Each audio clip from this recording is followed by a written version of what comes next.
example is a little bit different. What we want to do is now we want to solve this quadratic. So we want to solve x squared minus 9x minus 10 is equal to 0. So in order to do this, what we have to do is we need to factor this left-hand side. If we factor this side, then what we can do is we can use the zero product property like we did last week, and we can solve it for x. So again, first step that we want to do is we want to look at what is our b and what is our c. So again, remember our b is always the number that's in front of our x, so our b is negative 9.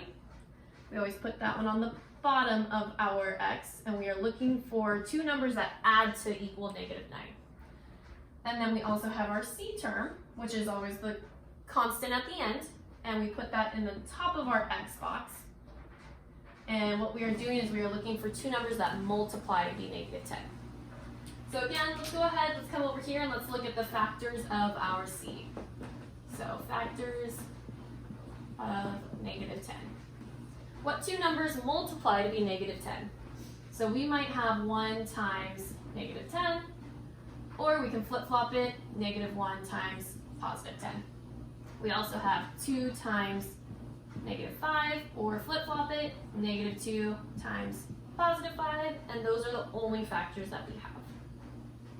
Now, again, remember we want to look at what is the sum of these two numbers.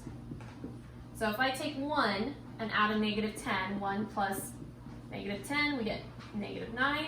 And actually, we lucked out on our very first go. That's what we were looking for, right? We were looking for a negative 9. So we're done here, right? We know that these are our two factors. So we have positive 1 and negative 10.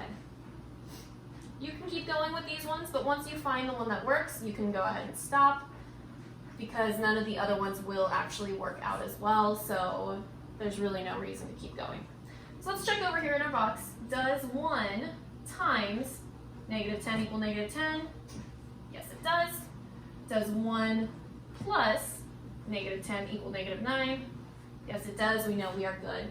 And from there, we can go ahead and we can just rewrite our equation. Let's bring it down here. So our solution would be x plus, the first term is a positive 1, so it'll be plus 1. And the second factor is a negative 10, so it's going to be x, those are my colors, minus 10. And those are our two factors, but we are not done quite yet, right? Because we need to solve this, so we know that this is equal to 0. Now it turns into a zero product property question, just like we had like we had last week. So what we want to do is we want to take these two terms and set them equal to 0, because we know if we have two numbers that are multiplying with each other and that the product is 0, one of those two numbers has to be 0, right?